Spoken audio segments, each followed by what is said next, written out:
Bugünkü izahımız olacaq 9-cu sinif Azərbaycan tarixindən 30-cu paragraf Azərbaycan Respublikasının xarici siyasətindən danışacağıq. Deməli, Heydər Əliyev hakimiyyətə gəldikdən sonra Respublikanın xarici siyasətində əsas istiqamətlərini müəyyən etdi. Belə ki, Azərbaycanın beynəlxalq aləmdə tədrikdən çıxarmaq, Qarabağ münaqişəsinin sülh yolu ilə ədalətli həllinə nail olmaq, qonşu dövlətlərlə münasibətlərin yaxşılaşdırılması, bu kimi məsələlər, yəni xarici siyasətin əsas istiqamətləri kimi müəyyən edilir. İndi beynəlxalq təşkilatlarla qarşılıqlı əlaqələrdən danışaq. İlk öncə Rusiyanın təzyiqlərini azaltmaq məqsədi ilə Azərbaycan Respublikası 1993-cü ilin sentyabrında müstəqil dövlətlər birliyinə daxil oldu. Amma bu təşkilatın fəaliyyətsizliyi, yəni MDB-nin fəaliyyətsizliyi yeni münaqişələrə, üz dövlətlər arasında yeni münaqişələrin yaranmasına səbəb olur. Azərbaycan eyni zamanda hansı ki, qərb dövlətləri ilə də əlaqələri, əməkdaşlığı davam etdirirdi. Belə ki, 1994-cü ildə NATO-nun sülhnaməli tərəfdaşlıq proqramına qəbul edilir.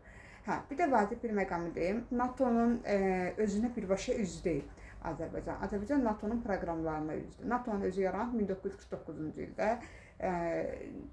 Şimali Atlantika təşkilatıdır.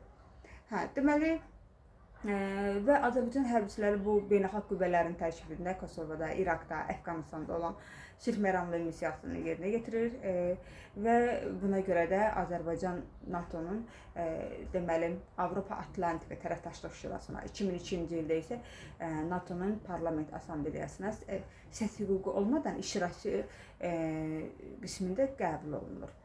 Sonra Heydər Əliyevin təşəbbüsü ilə 1994-cü ildə Macaristanda, yəni Budapeşt sammitində Qarabağ münaqişəsini dinc yolu ilə həll etmək üçün ATƏM-in Minsk qrupunun həmsədrlə təsisatı yaradılır.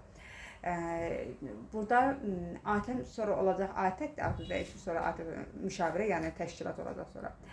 1996-cı ildə isə Portuqaliyada, yəni Lisabonda, Lisabon sammitində quruma üzv olan, hansı ki, bu quruma üzv olan 53 ölkə Azərbaycanın ərazi bütövlüyünü dəstəklədi.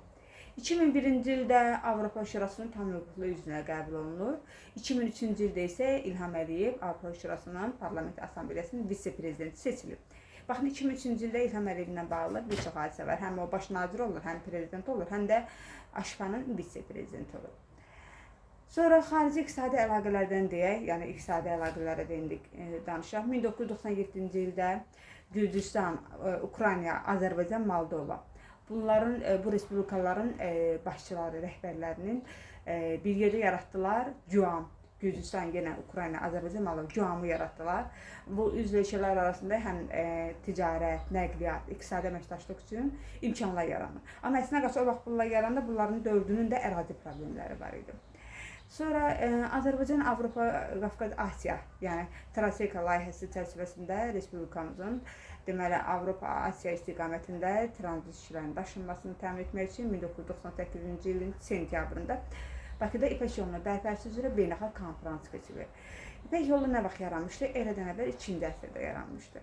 İpək yolu öz əhəmiyyətini itirir 17-ci əsr, bizim eranın 17-ci əsrdə. Deməli, 19 əsr mövcud olmuşdu bu İpək yolu. Amma indi bu İpək yolunun bərpası üzrə isə konfrans Bakıda keçirilir 1998-ci ilin sentyabrında.